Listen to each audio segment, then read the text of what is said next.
Дарагія сябры і сяброўкі, дзякуй вялікі, што далучыліся, всіх вітаю. Давайце адразу праверым гук. Напішыце, калі ласка, нейкі каментар, які пакажа, што вы мяне чуеце, бачыце і ўсё окей. Літаральна давайце пару секунд пачакаем.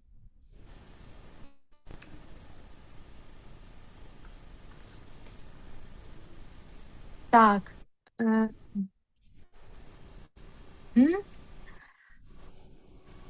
Всіх вітаю, дзякую, што далучыліся. І адразу хачу пачаць з самага важнага, это з правіл бяспекі. Сацыяльныя сеткі годна прызнаны экстрэмісцкімі матэрыяламі в Беларусі. Гэта значыць, што калі вы нас глядзіце з Беларусі, не лайкайце, калі ласка, не пакідайце каментароў, калі ў вас падпісаны аккаунты вашым сапраўдным імя прозвішчам. І таксама не перасылайце гэты стрим нікому з вашых знаёмых. Калі ж вы не ў Беларусі, вельмі прашу вас падтрымаць гэтае відэа лайкам, напісаць каментар, пашырыць сябрам. Гэта ўсё дапаможа нам прасоўваць нашыя відэа. І адпаведна пра напісанне каментароў мы будзем зачытваць каментары з пытаннямі спадару Андрэю. Таму адразу заклікаю пісаць пытанні па ходу, і калі там мы будзем рабіць паўзы, і ў канцы таксама мы адкажам на гэтыя пытанні. Таксама заклікаю вас данаціць на нас на Buy Me a Coffee, можна нам даслаць буську. Гэта ўсяго 5 еўра, калі у вас ёсць такая магчымасць не з беларускай карткі зрабіць данат. Мы будзем удзячныя, бо гэта ганарар спадару Андрэю за правядзенне гэтай лекцыі, падзяка за тое, што ён сёння з намі і трошкі дапаможа нам разабрацца паэзіі.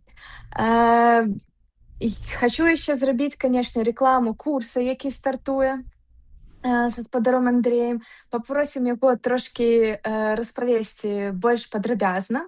Таму, значыць, тэма сённяшняй лекцыі, як адрозніць паэзію ад непаэзіі. З ёй яе нам правядзе спадар Андрэй Хаданович, і я перадаю яму слова. Спадар Андрэй. Вітаю, спадарыня Аліна, вітаю сябры, сяброўкі, калегі, калежанкі. Шчыра ўдзячны, што павяліся на інфармацыю, паверылі, і для мяне важны крэдыт вашага даверу. Мы гаворым пра паэзію. Адна з маіх установак у сённяшні вельмі непаэтычны свет паказаць, што гэта далёка не такое штосьці неўцямнае і несумяшчальнае з чалавекам. Варта мець дапытлівы розум, адкрытае сэрца, гатоўнасць здзіўляцца. Думаю, што гэта вылучае як паэтаў, паэтак, пра якіх я буду размаўляць, так і вас, шаноўныя сябры і сяброўкі. Далучайцеся. Пытанне лекцыі, яна ўводная. Далей для тых, хто захоча праваліцца з намі глыбока ў зум да самага карэння паэзіі, інфармацыі будзе нашмат болей. Сённяшняя тэма такая злёгку па датычнай, па паверхні, з элементам правакацыі, як адрозніць паэзію ад непаэзіі. Самы просты гумарыстычны адказ: калі гэтая паэзія гучыць у нашым курсе, значыць яна сапраўдная, цудоўная. Але, канешне ж, гэта жарт, таму адказ будзе больш разгорнуты. Паспрабую падзяліцца з вамі прэзентацыяй. Міргніце мне, калі бачыце назву, калі бачыце апісанне нашага курса. Таварыства жывых паэтаў і паэтак, беларускія вершы ў кантэксце сусветнай культуры, прывітанне цудоўнаму Робіну Уільямсу і культавому фільму Death Poets Society, таварыства мёртвых паэтаў, неабходнае ўдакладненне ад мяне і паэтак, палемічнае ўдакладненне ад мяне жывых, бо мы гаворым пра рэчы незалежна ад эпохі. 100 гадоў таму, 200 гадоў таму ці некалькі дзён таму я штосьці вычапіў у сацыяльнай сетцы, гэтая паэзія чапляе нас сённяшніх. Паэзія пра пераемнасць культуры, пра кантэксты, у якіх знаходзяцца, перабываюць тэксты, пра ўплывы адных на другіх геніяў, пра адкрыцці, якія робяцца паралельна, пра прадаўжальніцтва, пераемнасць і разрывы ў гэтых традыцыях. Куды ўжо мне дзявацца не толькі аўтару, але і перакладчыку, будзе шмат пра мастацкі пераклад і на што ён уплывае, як он уплывае на арыгінальную паэзію. Нарэшце пагаворым пра містыфікацыі, якія выкрылі і ў якія на нейкі час паверылі, а значыць самыя паспяховыя. Будзем размаўляць на стыку паэзіі і музыкі. Шлях ад вершаў да песень. Куды ж без 20-го і 22-го года будзем размаўляць пра паэзію пратэсту, пра супраціў, пра салідарнасць і жывыя словы як сродак гэта выразіць. Ці сапраўды беларусы нацыя паэтаў і паэтак? А ці ўсякія вершы гэта паэзія? Ці абавязкова пісаць у рыфму, а калі не, то на чым трымаюцца, уласна кажучы, вершы? Ці могуць беларускія паэты і паэткі пісаць па-руску? Спойлер, могуць. Як і навошта перакладаць іх назад на беларускую? Адказы, я спадзяюся, нейкія разам намацаем. Урэшце-рэшт, пагаворым, як проза, любімая проза, бо гавару на прыкладзе дзікага палявання караля Стаха, можа трансфармавацца ў вершы. Вось жа, сябры, некалькі уступных момантаў, некалькі тэзаў, а далей будзе шмат прыкладаў, на якіх можна намацаць непасрэдна, што такое добрая паэзія, у чым яе унікальнасць, як яна працуе, але пачну з нейкіх такіх тэзаў. Паэзія, не мной першым заўважаная, найвышэйшая форма існавання мовы. А заадно, бо гэтая мова абслугоўвае мысленне, паэзія адна з найярчэйшых формаў канцэнтрацыі асацыятыўнага мыслення, як вобразнага, так і інтэлектуальнага. Паэт, як бы паэтка разганяецца ў сваёй творчасці настолькі, што камусьці гэта можа падацца прароцтвам.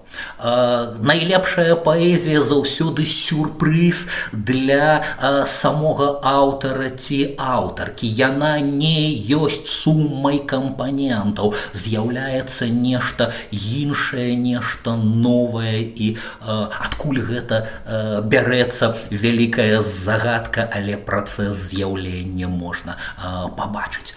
Паэзія часта першай фармулюе тое, што лунае, вісіць у паветры, але яшчэ не мае імені, чакае сваёй назвы, а верш гэта намацвае, называе, фармулюе, і чытачы-чытачкі спахопліваюцца. Так і ёсць, як я сам да гэтага не дадумаўся, гэта ўсё пра мяне, пра цябе, пра нас, пра наш час.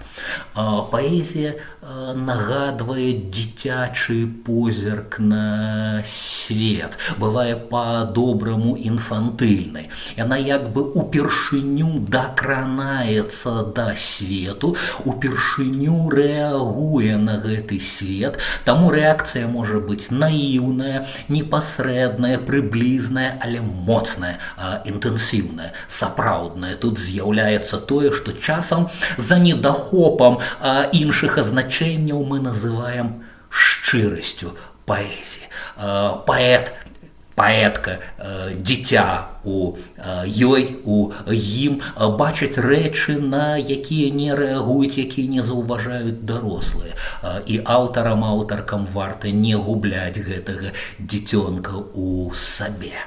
Паэзія можа быць вельмі рознай тэматычна і жанрава. Гэта можа быць малітва і споведь, гэта можа быць любоўнае прызнанне, альбо форма афармлення, як бы афармлення разрыву. Гэта можа быць жэст сяброўства альбо ненавісці. Гэта можа быць прыняцце альбо адмаўленне, бунт супраць навакольнага свету. Гэта можа быць заклік ці перасцярога. Гэта можа быць медытацыя на ўлонні прыроды, альбо в урбаністычным краявідзе і гэтак далей, і да гэтага падобна. Але ніколі паэзія не бывае толькі гэтым вышэй пералічаным. Яна мае ў сабе нешта яшчэ, нешта неназванае, нешта безназоўнае, што, дарэчы, і ёсць у ёй найважнейшае. Называючы людзей, рэчы, з'явы па імені, паэзія ўдзельнічае ў стварэнні свету, перастварае, перафарматоўвае яго на суб'ектыўным узроўні, упісвае заадно ў гэты свет лірычнага героя ці гераіню, або наадварот, навакольны свет змяшчае ў гэтага героя ці гераіню. Таму пасля найлепшай паэзіі ты глядзіш на свет па-іншаму, ты адчуваеш яго, гэты свет, а заадно і самога сябе ў ім трошачкі інакш. Можна і варта казаць, а ў беларускім выпадку з гэтага можна было нават пачынаць, пра нацыястваральную, нацыятворчую ролю паэзіі, як і наогул літаратуру. Але найінтэнсіўнейшыя рэчы, найважнейшыя у нас часцяком пачыналіся менавіта з паэзіі. Паэзія дапамагае нам самаўсвядоміцца, хто мы, адкуль, куды ідзём. Адсюль і іншы бок медаля. Калі у паветры лунае патрэба паэзіі, адчуваецца яе патрэба, голад на паэзію, значыць, з нацыяй, з грамадствам штосьці не да канца ў парадку. Паэзія тут працуе як засцерагальнік, прымае на сябе удар, выконвае неўласцівую ёй функцыю у іншы цывілізаваны, больш спакойны час. Таму спакайнейшы час знойдзе іншую форму камунікацыі між людзьмі. Але веру, што паэзія як ніша, як тэрыторыя для людзей, якія не могуць камунікаваць, адчуваць, пераствараць свет інакш, застанецца і надалей. Зноў адчуваю патрэбу, калегі, нешта паказаць. Давайте паглядзім на стары класічны верш, напісаны ў 80-тыя, на пачатку 80-х гадоў. Ён узорна-паказальны, ён як бы квінтэсэнцыя чаканняў ад паэзіі паэта, але і грамадскіх нейкіх стэрэатыпаў пра паэзію. Думаю, што першае пакаленне чытачак рэагавала: вау, як дасканала на ўсіх узроўнях гэта зроблена. Ты боль, паэзія, ты быль. Твае адвечныя законы не для забаў, не для гульбы, а пошук ісціны даскону. Ты рай, паэзія, ты рой адвечных дум, дзе мы згараем, і толькі геніі парой жылі часова гэтым раем. Ты жаль, паэзія, ты жар. Я по тваім хаджу ў вуголле, чыя не прагнула душа тваёй зняволенасці, твайго зняволення і воля. Ты сум, паэзія, ты суд. І мрояў нашых і здзяйсненняў, хай душы шчырыя нясуць высокі лад тваіх памкненняў. Ты лад, паэзія, ты сад з адзіным яблыкам спакусным, над ім каторы год падрад мае збалела смягнуць вусны. Ты боль, паэзія, ты бой, ты праўды непрыступнай вежа. Я праведнік і грэшнік твой. Пусці мяне у сваё бязмежжа. Апошні радок хочацца пракрычаць адчайна на мяжы з дзіцячай наіўнасцю даць капслокам. Глядзіце, мяне пэўныя рэчы сёння у такіх рэфлексіях пра паэзію насцярожваюць, а нешта прываблівае да сёння. Прываблівае нейкая такая несупакоенасць паэта ў пошуку і вечным удакладненні формулы паэзіі. Кожны першы радок страфы спачатку формулюе слова, а потым мяняе ў ім адну літару, адзін гук, ствараючы іншы сэнс і разгортваючы гэты сэнс. Ты боль, ты быль, ты рай, ты рой, ты жаль, ты жар і гэтак далей, гэтак далей. Гэты момант несупакоенасці па-добраму кранае. Пуэнта выглядае самай шчырай, паўтаруся, і нечаканай, прымірае як бы з заснаваннем. Выдохнуў шэдэўр. Але мінае час і нейкія рэчы, я памятаю сваё захапленне, потым пачалі ў гэтым тэксце вярэдзіць. У чым тут стэрэатыпнасць? Мабыць, у адчуванні, што паэт асобна, а паэзія асобна. Паэзія, яна же складаецца з аўтарак і аўтараў. Гэта па-першае. Па-другое, мацёрыя феміністы тут, відаць, сказалі пра аб'ектывацыю. Лірычны герой ён, паэзія яна, а тут з'яўляецца яшчэ і непрыступная вежа, прывітанне Фройду, прывітанне сярэднявечнай рыцарскай культуры, калі музу ты і гераіню падымаеш на п'едэстал, у канцы канцоў, урэшце рэшт, канец канцоў, яна ўсё адно апынаецца дзесьці там у вежа.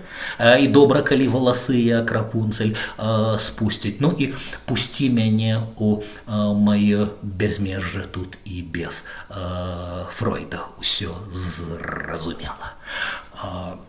Прадстаўніца наступнага пакалення можна было б не падпісваць імя беларускага паэта і не падпісваць імені замежнай аўтаркі. Вельмі вам яе рэкамендую. Чарадзейка літоўскай паэзіі, можа быць, найлепшая літоўская паэтка Даева Чапаўскайта, паэтка, акторка, перакладчыца, стваральніца зусім іншага вобраза. Глядзіце, у беларускага паэта творца асобна, а паэзія асобна. Ён звяртаецца да паэзіі на ты.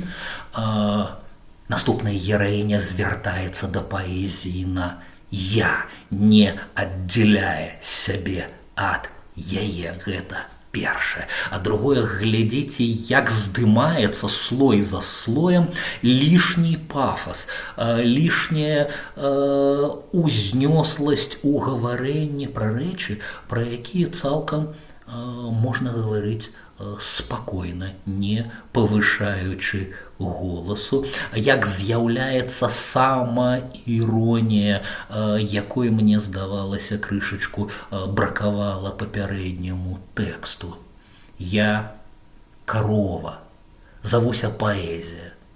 Даю трошки малака, звычайна тлустасці 2,5%, ці адсоткі, як хочаце. Часам удаецца выціснуць і да 3. Я ганаруся, што яно апрацоўваецца паводле перадавой тэхналогіі. А ў папярэдніх і ў папяровых тэтрапаках даходзіць да непатрабавальных спажыўцоў. Я хварэю на ўсе яе хваробы, не чужыя жывой істоце і старанна апісаныя ў падручніках ветэрынарыі. Я пасвіўся ў добрым статку, калектыў прыязны, моўных бар'ераў няма, я баюся слепняў і заатэхніка. Магу і неяк яшчэ быць карысным. Калі настануць замаразкі, як я выпаражнюся, ступі ў маю кучу босы. Пабачыш, такая цеплыня узнімецца ад пятаў да самай патыліцы. Часам можна самую, здавалася б, непаэтычную рэч зрабіць чыстай паэзіяй. Кожнае новае пакаленне паэтаў, кожны новы ці новая творца па-рознаму праводзяць гэтую лінію. Наважваюцца, калі гаворка пра сапраўднага, пра сапраўдную творцу, эстэтызаваць тое, што папярэднікам здавалася па-за рысай прыгожага, як з тым выпаражненнем каровы, якая можа сагрэць у лютыя халады. Паэзія ходзіць пад ручку на ўзроўні стэрэатыпаў са словам проза. Як у прямым сэнсе мы супрацьпастаўляем гэтыя формы існавання славеснай творчасці, так і ў пераносным сэнсе паэзія гэтага дня, паэзія раніцы, альбо сумная проза жыцця. Пагадзіцеся, проза чамусьці кудысьці заніжаецца, паэзія завышаецца. У такім выпадку класіцыст 17 стагоддзя, любімы французскі камедыёграф Жан-Батыст Мальер пасмяяўся з гэтай тэндэнцыі. Як вядома, у яго камедыі галоўны герой, ён хоча ўшыцца, ён буржуа, ён хоча ўшыцца ў дваряне, у шляхту, ну і наймае сабе хатніх настаўнікаў. Адзін выкладае філасофію, але яны далей славеснасці не прасунуліся. А на астачу я вам у чымсьці прызнаюся. Я закахаўся ў адну шляхетную асобу і прыдумаў падкінуць ёй пад ногі цыдулачку. Дык вось, каб жа вы дапамаглі мне, настаўнік філасофіі, з прыемнасцю. Гэта ж будзе па-светску, а? Абсалютна. Як жа вы хочаце, вершамі? Не, навошта вершамі? Дык значыцца, прозай? Не, ані вершамі, ані прозай. Так нельга. Чаму нельга? З адной простай прычыны, месье. Выражацца можна толькі 2 спосабамі. Альбо прозай, альбо вершамі. Толькі або прозай, або вершамі. Менавіта, месье. Усё, што не проза, гэта вершы, а ўсё, што не вершы, тое проза. Ну, вось мы з вами размаўляем. Гэта што такое? Проза. Як? Калі я кажу, Ніколь, прынясі мне пантофлі, ды падай начны каўпак, гэта проза? А нягож. Вось дык маеш. 40 з гакаў год размаўляю прозай, а мне і не ўцям. Не ведаю нават, як вам і дзякаваць, што растлумачылі ўсё гэта. Хай вас гэтыя фармальныя падыходы не уводзяць у зман. Межы між фармальнымі межы між паэзіяй і прозай увогуле рухомымі, і фармальныя прыкметы тут штука не галоўная. З Скажам, для шмат каго паэзія гэта тое, што пішацца ў рыфму. А калі рыфмы няма, то гэта проза. Але вось вам прыклад з антычнага рамана, напісанага па-грэцку, перакладзенага на беларускую Анатоліем Клышка, пастаральнага рамана пра шчаслівых, закаханых пастухоў і пастушак на ўлонне прыроды. Глядзіце, як арганізаваны фармальны ўступ. Дафніс і Хлоя, шмат чужаземцаў, прачуўшы пра яго славу, ішло сюды. Німфам маліліся, абразам дзівіліся, а на ім жанчыны адны нараджаюць, другія немаўлят у пялёнкі завінаюць, дзеці пакінутыя авечкі ды козы, што кормяць іх, пастухі, што дзяцей да сябе прымаюць, маладыя, што ў шлюб уступаюць, напад разбойнікаў, уварванне захопнікаў. Я вылучаю курсівам усе гэтыя рыфмы і каля рыфмы. Канешне ж, яны не робяць прозу паэзіі. Гэта проста ўспрымаецца як рытарычны прыём, як славеснае упрыгожанне, але перад намі самае што ні на ёсць проза. З іншага боку, я думаю, вы пазналі, пра што вядзецца знакамітая вокладка афармлення Арлена Кашкурэвіча, беларускае выданне ў перакладзе Васіля Сёмухі найвышэйшай песні Саламонавай. Сёмуха перакладчык усёй Бібліі, але песня песняў гэта не проста біблійны раздзел, але і унікальная ў Бібліі кніга, як наогул найчысцейшая любоўная паэзія, а часам вельмі і вельмі шчырая, непрыхаваная, жарсная, палкая паэзія прасачылася ў гэты біблейскі тэкст. Таму часам гавораць, не трэба разумець даслоўна, метафара фізічнага кахання – гэта адносіны чалавека і Бога, чалавека і царквы, і гэтак далей, гэтак далей. Наш Францішак Скарына шмат такіх інтэрпрэтацый таксама рабіў. Але я зараз не пра гэта. Я пра тое, што фармальна тэкст зроблены празаічна, але кожнае слова аж крычыць у ім, што мы гаворым, маем дачыненне з паэзіяй. Каханы мой, белы, румяны, з тысяч самы найлепшы. Галава яго чыстае золата, яго кучары гронкі пальмавыя, чорныя, быццам вораны, вочы ў яго голубкі пры патоках вады, купаюцца ў малацэ, сядзяць у дагодзе, шчокі ў яго бы кветкі пахучых раслін, духмяныя пахі, губы ў яго лілеі, з якіх цячэ мірра, рукі ў яго жазлы залатыя, абсыпаныя тапазамі, жывот у яго, як выява, слановыя косці, абкладзеныя сапфірамі. Ногі ў яго слупы мармуровыя, пастаўленыя на залатыя апоры, абліччам каханы Ліван, велічны, нібы кедры. Вусны ў яго – гэта слодыч, і ўвесь ён уцеха. Вось хто мой мілы, вось хто мой сябар, іерусалімскія дочкі. Тэкст зрабіўся настолькі вядомым і хрэстаматыйным, што наступная культура, часам нават паніжаючы яго стылістычна, заземляючы іроніяй, звяртаецца да яго ўжо як да камертона. Помніце знакаміты фільм Серджа Леоне «Аднойчы ў Амерыцы»? Маленькі, будучы гангстер Нудлс, пакуль яго грае Скотт Тайлер, а вырасце ў Роберта Дэ Ніра, маленькую Дэбору, дзяўчынку з біблейскім іменем, якая любіць танчыць, зробіць са знакамітай артысткай Дженніфер Коннелі. Яна як бы чытае яму з Бібліі, перабіваючы гэта удакладненнямі з жывой рэальнасці. Як бы паэзія сутыкаецца, у шырокім сэнсе паэзія сутыкаецца з прозаю жыцця. Каханы мой, ясны і румяны, Галава яго чыстае золата, шчокі яго кветнік духмянасцяў. Нягледзячы на тое, што ён не мыўся з мінулага снежня. Вочы яго як голубкі, жывот як пліта з слановае косці, ногі яго слупы з мармуру.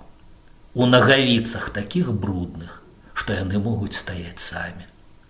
І ўвесь ён жаданы. Але ён заўжды будзе дробным хуліганам, таму ніколі не стане маім каханым. Як шкада. Дарэчы, яшчэ адзін адказ. Паэзія гэта ці не? Нібыта можна пабачыць у гэтым прозу, і тады да тэкста падыходзіць, скажем, Рыгор Барадулін і робіць паэтычны пераклад, пералажэння, пераспеў гэтаму з рыфмамі, і выдаецца гэта як паэтычны пераклад. Альбо да гэтага падыходзіць Сергей Шупа і робіць максімальна дакладна, ужо не з пасярэдніх моваў, а з біблейскай, гебрайскай на беларускую, а потым журы прэміі Карласа Шермана чытае гэта і прызнае гэты пераклад найлепшай працай у намінацыі паэзія. А значыць, шаноўныя сябры і сяброўкі, паэзія. Тэкст, які зроблены без рэгулярнага рытму і рыфмы. Перад намі верлібр, але глядзіце, верлібр, то бок вольны ці свабодны верш, не блытаць з белым. Белы там проста рыфмы няма, а рытміка ого-го якая рэгулярная. Тут усё гэта вольнае, максімальна вызваленае, вельмі патрыятычны, а разам з тым аўтапаэтычны тэкст Анатоля Сыса. Ён як бы разглядае, не проста ўсведамляе сябе, свет у патрыятычных катэгорыях, ён і творчасць самавыражае, упісваючы сябе ў свет. Дарэчы, паўтарае вельмі старажытную традыцыю, далучаецца да ірландскіх і валійскіх сярэдневяковых паэтаў, друідаў, гуляючы ў такія гульні. А вот моя выкладчыца філфакаўская актуальнага членення, актуальнага сінтаксісу сказала б, што паэт геніальна граецца з так званай тэмаю і так званай рэмаю. Тэма – гэта тое, што ў сказе вядома, рэма – гэта новая інфармацыя, якая з'яўляецца ў сказе. Анатоль Сыс як бы перакідвае масточкі кожным радочкам з тэмы на рэму. Радзіма. Я зямля, на якой не растуць дрэвы.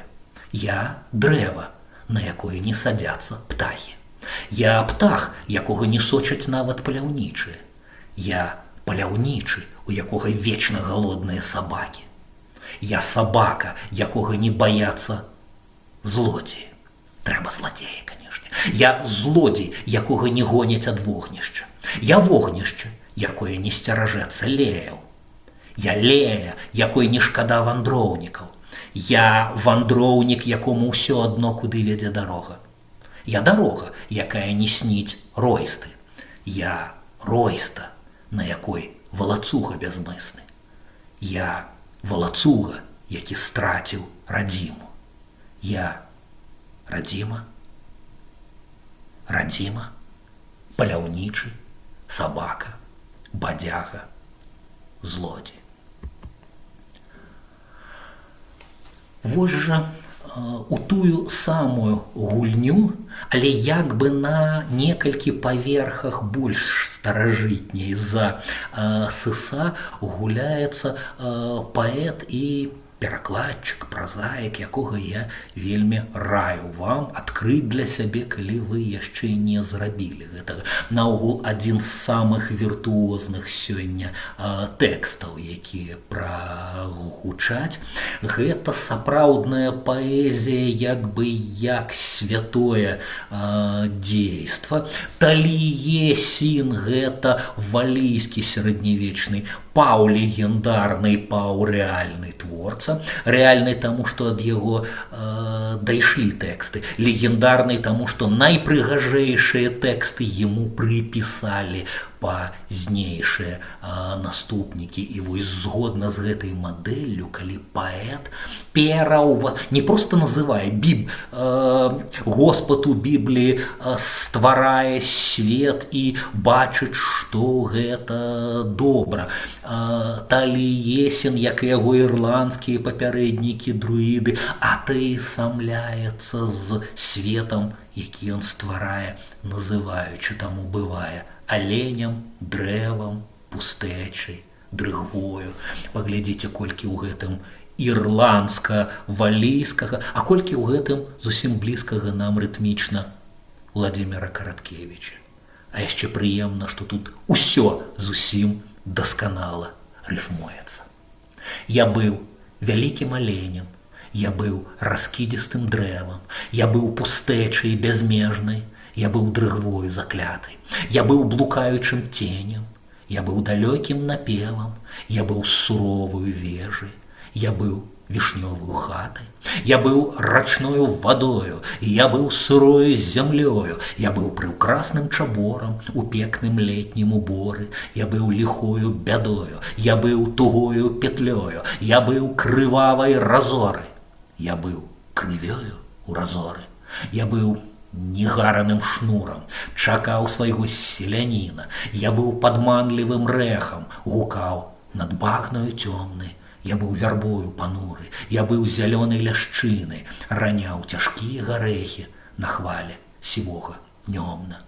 А ў нёмне рацэ глыбока, калі залатых чаротаў, дзе скарбаў чароўных многа, дзе іх ніхто не чапае, жыве шчупак абібока, дурнейшы з усіх істотаў, і мяса яго дурнога заўсёды на ўсіх хапае. Хто з'еў заклятага мяса, забыўся на ўсё, што ведаў, і гоне яго няўдача з рання ды да цёмнай ночы, і горка ён стогне часам ад гэтых адвечных бедаў, ды ціха небога плача, ды ціха сабе шапоча. Я быў чароўнаю чаплі, сядзеў на казачным муры, я быў дзівоснаю гуссю, ляцеў па сонечным небе, я быў навостранай шабляй з выявай князя Батуры, я быў самой Беларусю, у бульбе, вадзе ды хлебе. Я быў здаровы ды цэлы, я быў разумны ды здольны, я ведаў ад бедаў лекі, я дзівы чыніў ды цуды, я быў магутны ды смелы, я быў шчаслівы ды вольны, я быў калісь чалавекам. Здаецца, болей не буду. Вернемся да мінімалістычнай верлібрыстыкі. Два паэты, беларускі і польскі, розных пакаленняў, жывы класік, адзін з найстарэйшых класікаў польскай літаратуры, дай Бог яму здароўя, Рышард Крыніцкі, не раз прыязджаў у Беларусь. Ёсць у яго беларуская кніга, аўтар гэтых словаў яго перакладаў, маладзейшы ад яго Дмітрый Строцав, але ў падобным ключы медытацыя на мяжы рэлігіі і чагосьці яшчэ. А яшчэ б які структураліст сказаў, што іхныя трохрадкоўі зробленыя па мадэлі гегелеўскай трыады. Сінтэз, тэзіс, антытэзіс, сінтэз. У ідэале трэба было б не разам гэтыя радочкі паказваць, а па адным.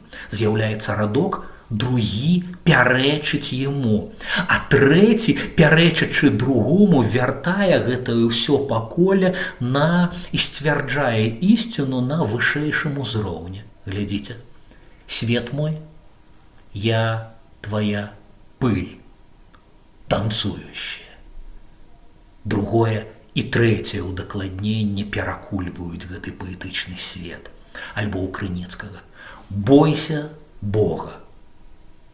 Першая нечаканасць, якога няма. другая нечаканасць у тваім сэрцы. Можа быць, вот найлепшыя верлібры паказваюць гэтую моўную і экспрэсіўную эканомію, калі некалькімі словамі удаецца сфармуляваць нашмат болей, чым гэтыя кампаненты, з якіх складаюцца вершы. Нобелеўская лаўрэатка Віслава Шымборская балансуе між прозай і паэзіяй, між, здавалася б, такімі празаічнымі прыёмамі пералічэння, каталагізацыя. Што гэта на пачатку?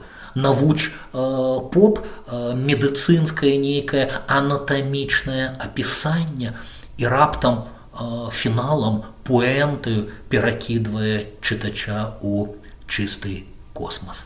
Далонь. 27 костак.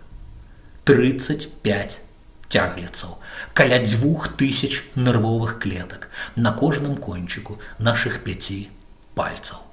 Гэтага цалкам дастаткова, каб напісаць Майн Кампф або Вінні-Пуха. Некалькі пакаленняў мінаем. Зараз падзялюся некалькімі свежымі маімі чытацкімі ўражаннямі. Гэта будзе таксама пазбаўленыя рытму і рыфмы вельмі мінімалістычныя верлібры. Тэкст Вольгі Габеевай з кнігі «Пад асобнымі коўдрамі». Магчыма, найлепшы тэкст з гэтай кнігі зроблены ў стылі Шымборскай, з пералічэння каталагізацыі, якая незаўважна пераключае тумблер, і мы глыбока ў метафізічных, маральных і гэтак далей пытаннях. Летам выратавала 8 казюрак, 1 матылька і 3 жукоў. Пра людзей нічога сказаць не магу. Яны горш паддаюцца выратаванню. Тое ж пакаленне беларускай паэзіі, як і Вольга Вальжына-Морт, даўно не жыве ў Беларусі, займае зараз нішу беларуска-амерыканскай паэткі, магчыма, працоўнай галоўнай мовай ужо зрабілася ангельская, але часам займаецца аўтаперакладам ці беларускай версіяй сваёй творчасці, і гэта моцна. Глядзіце, як зноў мінімалістычны верлібр працуе з разбурэннем фразеалагізма. Тое, што ў мове ўжо дадзена. Шукаць голку ў стозе сена. Можна разбурыць гэты фразеалагізм, зрабіць голку голкаю і сена сенам. І мы правальваемся ў невычэрпную любоўнае нейкае самаапазнанне.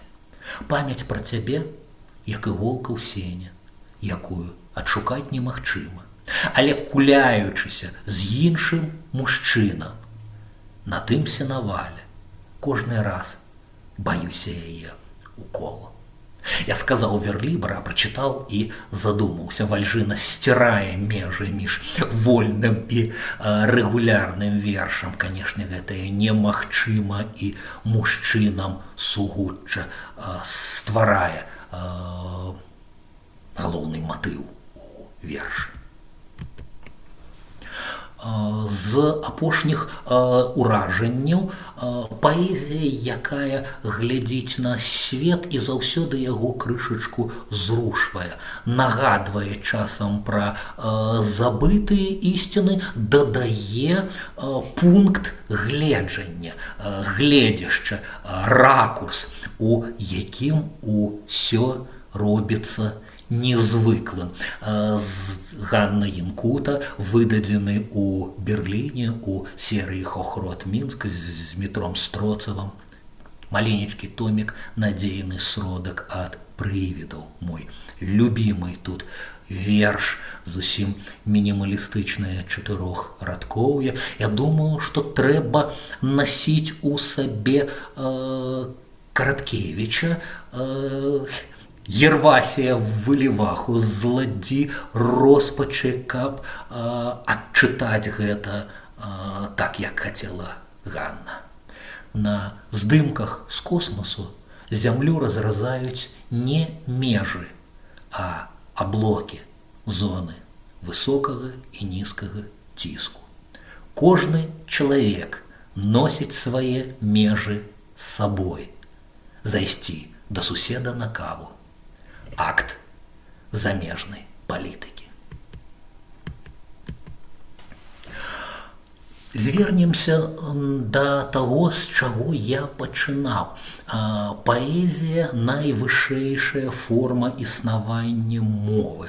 У беларускай літаратуры шмат паэтак і паэтаў і паэтак, якія цалкам самасвядома працуюць з багатаю, незвычайнаю беларускую мовою. Згадаем вушацкія россыпы славесныя Рыгора Барадуліна, як ён гэта ўсё ўпісвае ў свае паэтычныя метафоры. Альбо згадаем пошукі і адкрыцці Насты Кудасавай. Пра абаіх пагаворым у нашым асноўным курсе лекцый. Зараз хочу сказаць пра Ігора Кулікова.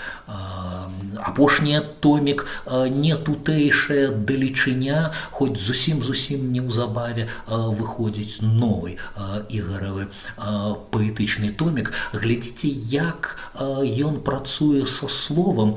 У першым тэксце як бы працуе ў шыркі, накідваючы новыя і новыя узнёслыя, складаныя паэтычныя словы. Ветрахвал. Калі трэба быць кімсьці, то я ветрахвал і адданы слухач перападаў і ціску. Я прымач навальніцаў і снежных навал, перакладчык далёкага зблізку. Хто прыслухваўся к ветру, той ведае многа імён. Вецер імя ноша, другі пасля Бога, але і сам шматыменны. Ён вей, хвалягон, лістабой, траваход і вястун неземнога.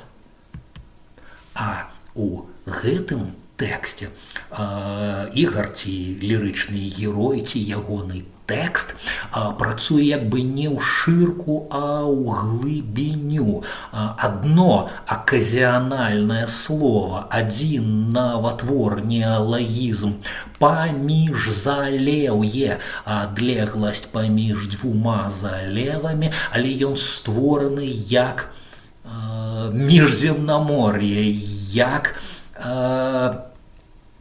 міжрэчча, Месапатамія. І адсюль пайшлі вобразы міжрэчнай гліны, клінапіс словаў і вынік як бы паэтычная метафізіка чужога і свайго. Чалавек у выгнанні, які прыручае, асвойвае, робіць свойскім чужы свет. Выйшаў быць у паміжзалеўе, і мой цень апярэджваў мяне, каб самотна хадзіць не смеў я па чужой бездакорнай вясне. Так пранозна пахла калінай, што не бегшы, задыханы ішоў. Я тады быў міжрэчнай глінай, а краса клінапісьмамі слоў. Як заражаны прагай тварэння, я прымаў у сябе кожны след незвычайнасці, покуль дзень не саступіў цемнаце мой свет. Так чужына, амаль неўзаметку, перапісвае у дом свой кот. Ноч раскрытую, нібы кветку.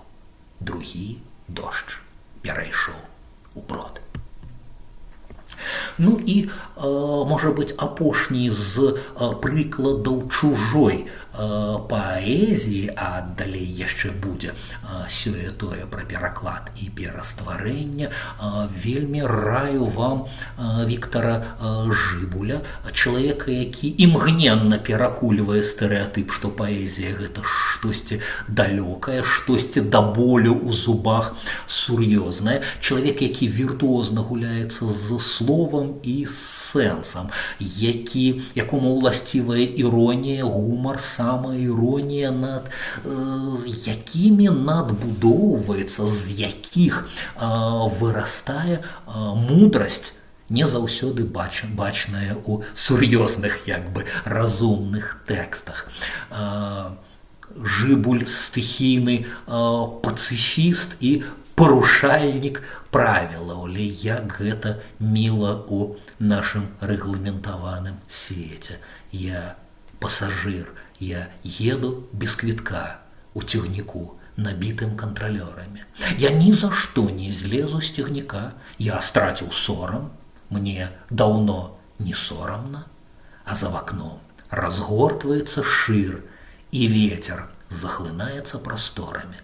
Напэўна, я адзіны пасажыр у цягніку, набітым кантралёрамі.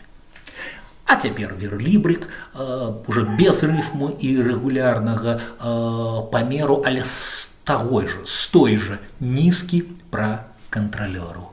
Квіток альбо жыццё? Падкраўшыся ззаду, спытаў кантралёр. От жартаўнік. Я таксама адказаў жартам і аддаў яму жыццё. Ну і проста цудоўнае у гэтым хворым на несвабоду, рэпрэсіі і войны свеце. З рагаткі я прыцэліўся ў варону, а трапіў у міністра абароны. Варонаў шмат, міністраў мала. Даўно мне так не шанцавала. Я пачынаў з думкі, ці варта ці не варта перакладаць беларускіх аўтараў з рускай на беларускую мову.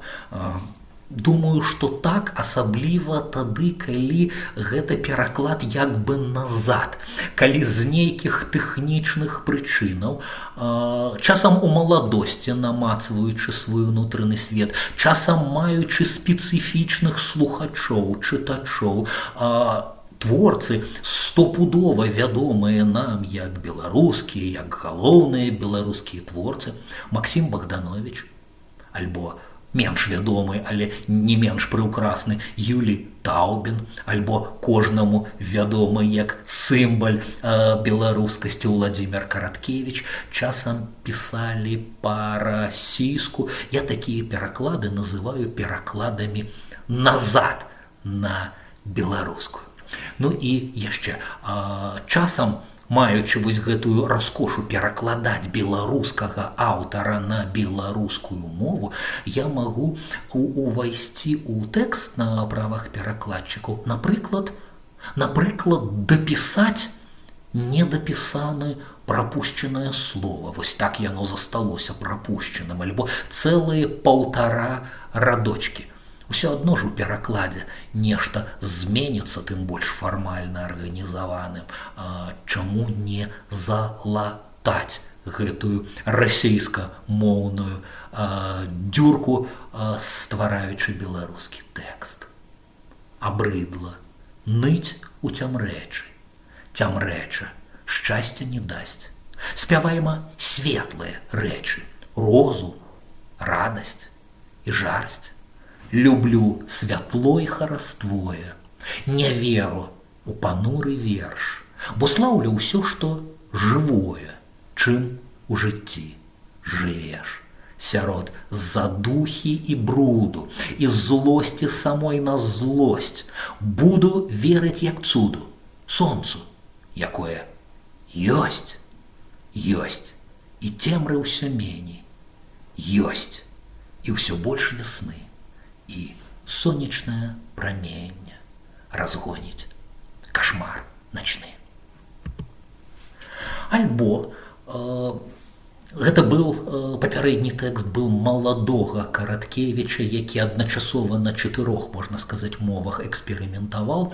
А гэта вельмі сталы Караткевіч, які сур'ёзна лекаваўся, вы зразумееце з тэкста ад чаго лекаваўся, але для мэтавай аўдыторыі, для медсёстраў стварыў рускамоўны экспромт. Хулиганский экспромт, але давайте крышечку похулиганим. Медсестрам лечкомиссии в ответ на просьбу написать про них злые стихи. Тошно мне в подлунном мире. Не медсестры, а вампиры. Вместо чарки шприц несут, кровь из жил моих сосуд. Неуклонны, непреклонны, как Георгий на иконе. Держит шприц, как копие. Тычет змея в жопие. Мне у палате не до оргии. Медсестра, святый Георгий, просишь чарку, шле проклёны. Я тут змей, причем зеленый, хоть килишек инвалиду. А приносять шприц, як діду. Діда має рацію. Коле змія у срацію. Але заканчивать такое на такой інтанацыі не магчыма, таму, можа быць, апошняе, што я вам прачытаю, я вам пакажу працу, якую таксама можна назваць перакладам, але не з мовы на мову, але з мастацкай формы на мастацкую форму, з прозы на паэзію. Працуючы у дзеля патрэбаў кампазітаркі Вольгі Падгайскай, свабоднага тэатра Мікалая Халезіна, беларуска-украінскай сумеснай пастаноўцы на мяжы оперы і драматычнага мастацтва, прычым беларускія акторы драматычныя чыталі як бы рэпчыкам, рэчытатывам, а украінскія зоркі, спявачкі і спевакі спявалі, як вымагае опера.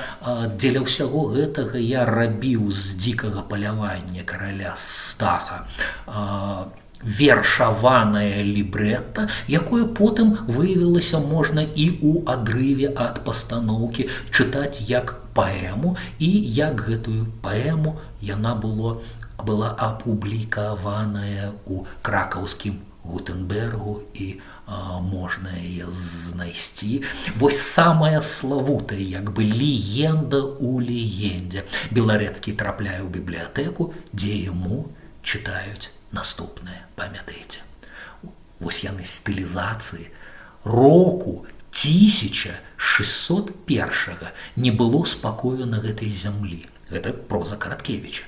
Толькі што копны суддзя Балванович справу разгледзеў пра забіццё і атрутны морд праз хлопаў пана літасцівага іхняга янука Бабаеда. І ў іншых мясцінах така ж, дзе спакою не было.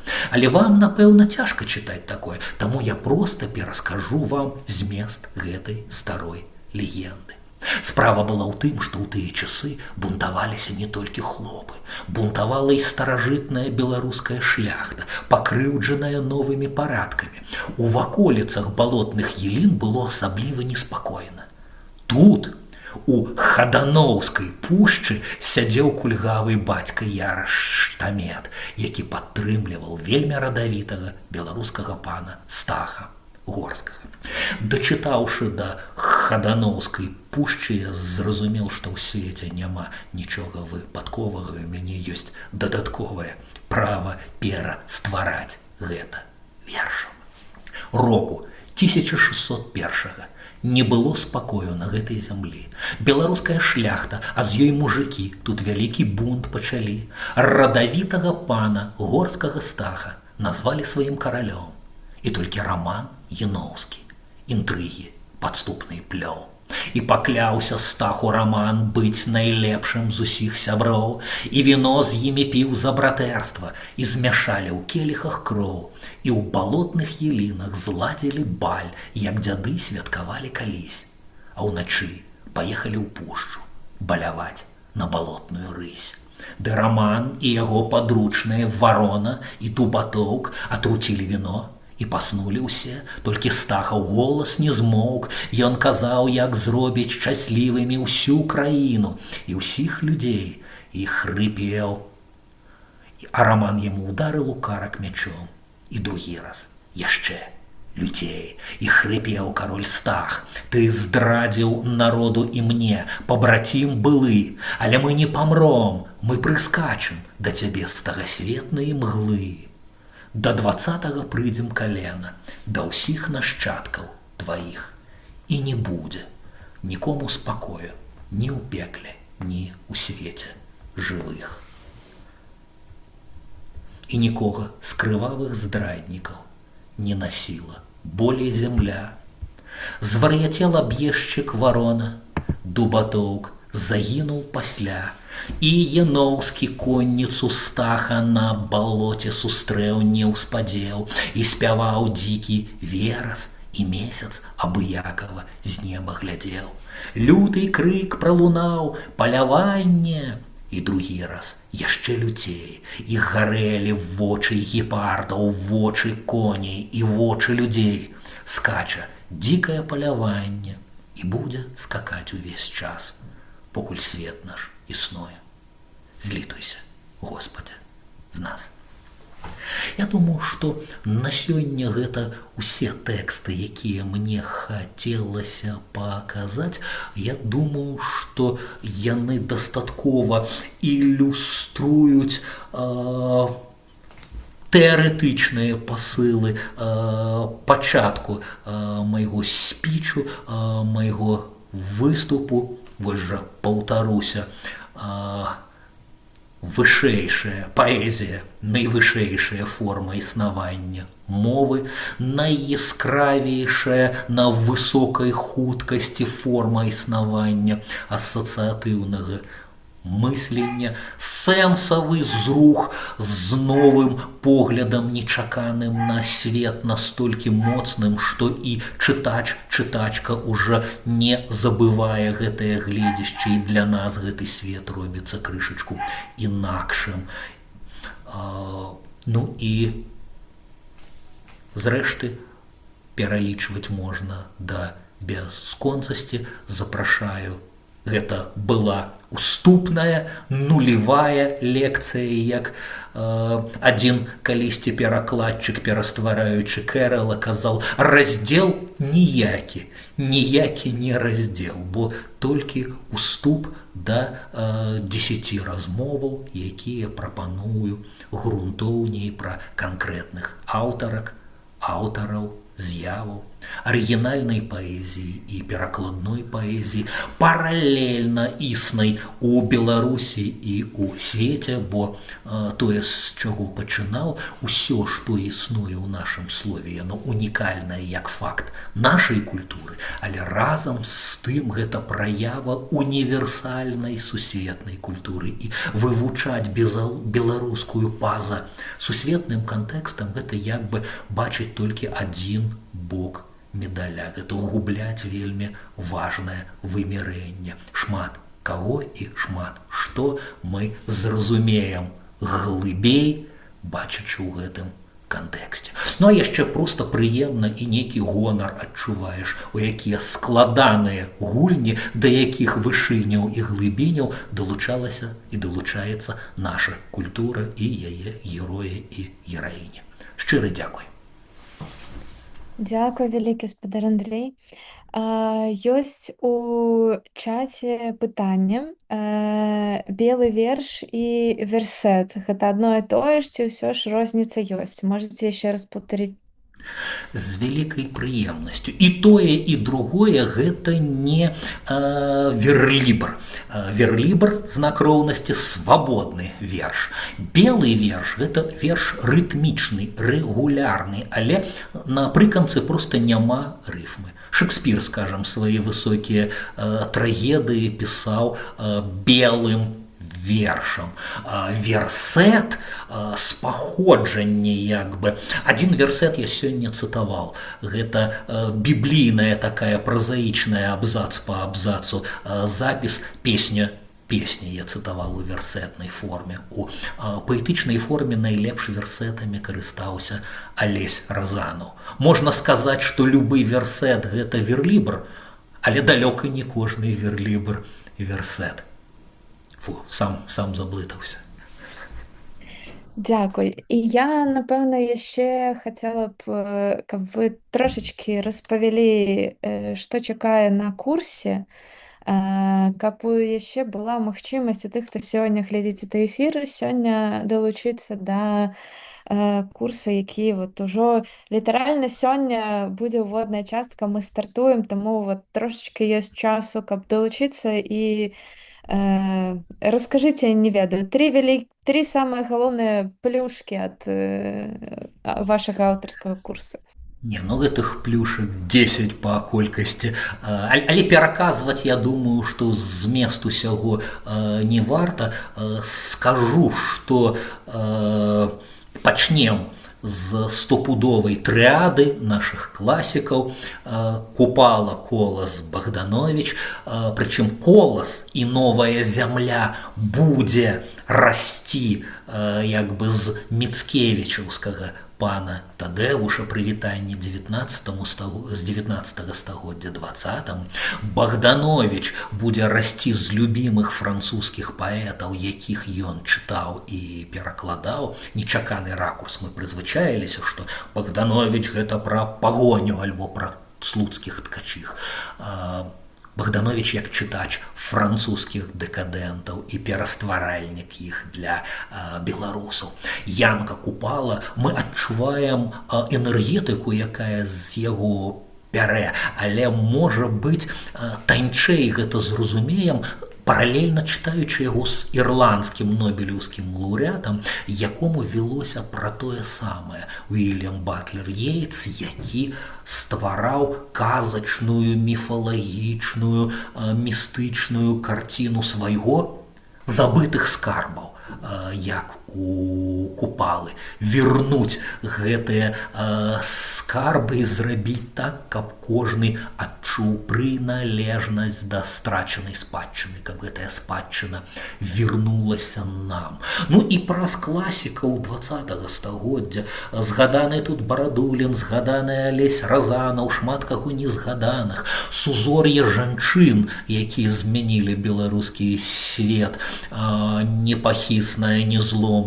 Ларыса Геніюш, кананічная ўжо Наталья Арсеньева, дагэтуль недаацэненая Еўгенія Пфляўбаум, палеская ластаўка, кажучы стэрэатыпамі, але так паэты яе называлі, Еўгенія Енішчыц, загадка яе жыцця і загадка яе смерці. Ну і да актуальных сённяшніх як бы паэтаў. Часам мы будзем не толькі чытаць тэксты, але, спадзяюся, тэхнікі хопіць паслухаць голас і жывы выступ, асабліва фронтменаў паміж музыкай, перформансам і паэзіі.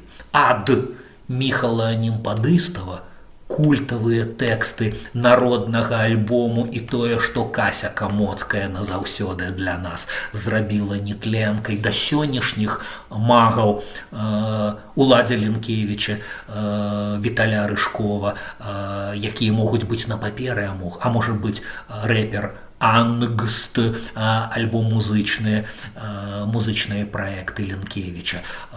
Карацей, ну і зноў-такі, я думаю, што дзесьці напрыканцы будзе пра Будзе атмасфера менскіх двароў пратэставых, абяцаю адтварыць. Будзе беларуска-украінская салідарнасць, так як яна ў літаратуры, у перакладзе і ў музыцы увасобленая. Запрашаю. Першая доза бесплатна, далей па-рознаму. У любым разе паэзія гэта той наркотык, ад якога здароўе толькі ўзмацняецца, пасля якога чалавек робіцца, як гэта сказаць, вытанчана адчувае хлусню, маніпуляцыю, фальшывы пафас. Чалавека, выхаванага на добрай паэзіі, немагчыма падмануць, альбо нашмат складаней падмануць. Адзін набеліст пра гэта цэлую лекцыю прачытаў. Так што ад паэзіі ёсць карысць і такая. Дзякуй вялікі. Дзякуй за гэтую лекцыю. Калі у вас ёсць магчымасць, дарагія сябры, сяброўкі, падзякаваць спадару Андрэю за гэтую лекцыю, можна адправіць буську на нашым Баймі кофе. І далучайцеся на курс. Яшчэ сёння все, хто змогуць далучыцца, мы далучым да групы. Там яшчэ ёсць некалькі месцаў, то будзем дужа радыя. Таму дзякуй всім вялікі, дзякуй, што далучыліся.